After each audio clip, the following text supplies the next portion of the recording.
Bismillahirrahmanirrahim. Innal hamdalillah nahmaduhu wa nasta'inuhu wa nastaghfiruh wa na'udzu billahi min syururi anfusina wa min sayyiati a'malina may yahdihillahu fala mudhillalah. Alhamdulillah, di kesempatan kali ini saya akan menyampaikan materi terkait bab tolak. Langsung saja kepada pembahasan kepada redaksi hadis. Bismillahirrahmanirrahim. Wa an Abi Hurairah radhiyallahu an qala Rasulullah sallallahu alaihi wasallam salasun jiduhunna zidun wa hajluhunna zidun an nikahu wat talaqu wa raj'atu rawahul arba'atu illan nasa'i wa sahahu al hakimu wa fi riwayatin libni adiyim min wajhin akhara dha'ifa at-talaqu wal itaqu wan nikahu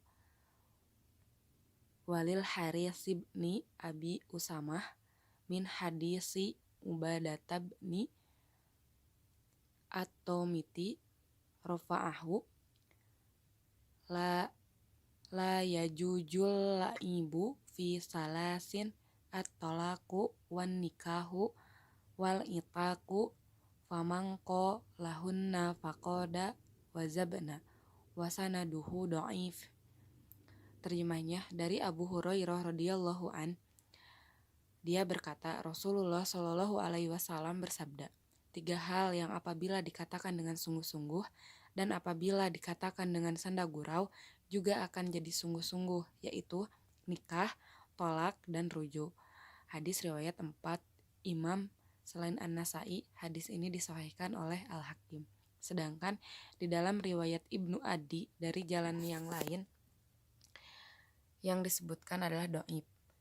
Do'ib yang disebutkan adalah talak, memerdekakan budak, dan nikah. Di dalam riwayat hadis bin Abi Usamah dari hadis Ubadah bin As-Somit,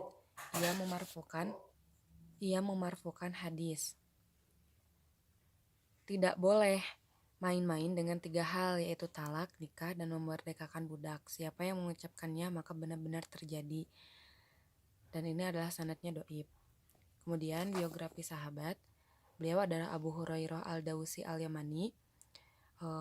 Ada banyak pendapat mengenai nama aslinya, dan yang paling kuat adalah Abdurrahman bin Sakhar. Gelarnya yang paling dikenal adalah Abu Hurairah karena beliau merupakan salah satu sahabat yang sangat mencintai kucing, sehingga Abu Hurairah pun berkata, aku dijuluki dengan sebutan Abu Hurairah karena ketika aku menemukan seekor anak kucing, aku memasukkannya ke dalam sakuku. Kemudian dia juga seorang imam yang faqih, mujtahid, al-hafidh. Beliau merupakan sahabat Rasulullah SAW dan Sayyidul Hufaz yang telah mendapat pengakuan. Kemudian beliau juga banyak penimba ilmu yang baik dan berbarokah dari Nabi SAW, sehingga tidak ada orang yang dapat menyamai ilmunya. Kemudian Al-Bukhari pun menyebutkan bahwa dia meriwayatkan kurang lebih 800 hadis dari Abu Hurairah.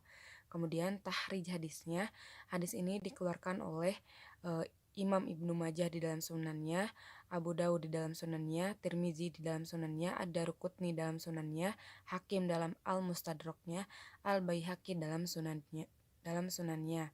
Kemudian pohon sanadnya bisa langsung dilihat saja ya teman-teman. Kemudian derajat hadisnya, hadis di atas adalah hadis hasan. Kemudian hadis di atas juga diriwayatkan oleh Abu Dawud, At-Tirmizi, di mana ia menganggap hadis tersebut adalah hadis hasan. Kemudian Ibnu Majah, Ad-Daruqutni, Al-Hakim, mereka pun menilainya sahih. Pengarang Al-Imam mengukuhkannya serta Ibnu Khuzaimah. Kemudian mereka semua melalui jalur Abdurrahman bin Habib dari Atha bin Abi Robah, Ibnu Malik dari Abu Hurairah. Sesungguhnya Rasulullah SAW bersabda. Lalu ia mengemukakan hadis At-Tirmizi. Hadis At-Tirmizi berkata ini hadis hasan gharib. Jadi hadis ini merupakan derajat hadis ini termasuk kepada hadis gharib. Kemudian syarah hadisnya yaitu di sini ada syarah mufradat, kemudian syarah ijmali. Untuk syarah mufradat yang pertama arti dari aroj'ahu dengan membaca huruf kasroh huruf ro atau membacanya patah, yaitu seorang suami yang kembali merujuk istri yang telah ditalaknya. Kemudian Libni Adi min wajhin akhara dha'ifi, Ibnu Adi meriwayatkannya menelusuri jalur lain yang doib karena ia diriwayatkan oleh Ghalib bin Ubaidillah Al-Jazari daripada Al-Hasan daripada Abu Hurairah. Kemudian Ibnu Mu'in menilai doib Ghalib, sedangkan Al-Hasan pula adalah mudallas yang meriwayatkan hadis secara mu'annan. Kemudian wajib sehingga mereka mesti melakukannya. Wasanaduhu da'ifa, sanadnya doib karena dua faktor, yaitu pertama adanya Abdullah bin Lati'ah, seorang periwayat yang doib menurut Ibnu Hajar. Kedua riwayat putus antara Ubaidillah bin Abu Ja'far dengan Ubadah. Kemudian salah ijmali, yaitu Allah Subhanahu wa Ta'ala mengutus setan untuk menggoda dan menanamkan dalam diri manusia. Tugas ini bagi setan amatlah mudah. Ia memasuki diri manusia dari segala arah. Namun rahmat Allah senantiasa dikaruniakan kepada umat manusia, di mana bisikan setan dan angan-angan jahat di dalam hati seseorang tidak diberi balasan, karena Allah hanya memberi balasan terhadap perkataan atau perbuatan. Bisikan dan angan-angan di dalam diri manusia sememangnya tidak mampu mereka kawal, dan itu di luar kemampuannya. Hadis-hadis tersebut menunjukkan akan jatuhnya talak dari orang yang sekadar bercanda, dan bahwasannya talak secara jelas tidak butuh adanya niat. Kemudian pendapat ini disampaikan oleh madhab al-Hadawiyah, al-Hanafiyah, dan Syafi'iyah, sedangkan Ahmad An-Nasir, As-Shodiq, dan Al-Bakir berpendapat keharusan adanya perkiraan niat mengingat keumuman hadis. Amalan-amalan itu tergantung kepada niat. Namun argumen ini dijawab dengan sungguhan bahwasanya itu hadis umum yang telah dikhususkan oleh hadis-hadis yang disebutkan di atas dan akan dibahas dalam pembahasan budak nanti. Fikih hadisnya yaitu kawin, talak, rujuk, dan memerdekakan hamba dianggap sah meskipun diucapkan dengan lafaz secara main-main karena perkataan tidak memerlukan niat. Jadi dalam hadis ini menjelaskan bahwa ketika seorang suami mengatakan talak kemudian bermain-main dengan kata tersebut, maka itu dianggap betul. Jadi karena memang perkataan itu tidak memerlukan niat, seperti yang dijelaskan di sini, yaitu sesungguhnya sahnya perbuatan itu memang tergantung pada niat. Berhujah dengan hadis ini dapat disanggah karena ia bersifat umum. Jadi hadis ini tuh bersifat umum, sementara hadis dalam bab ini seperti bersifatnya khusus. Kemudian faedah hadisnya yaitu dua hadis menunjukkan terlaksananya hukum-hukum yang disebutkan, yaitu akad nikah, talak, dan rujuk kepada istri menuju pernikahan dan pembebasan budak. Ini adalah hukum-hukum yang cepat terlaksananya serta pelajaran yang sangat kuat apabila keluar dari orang yang memiliki hak tersebut di mana ia dapat melaksanakan di dalamnya.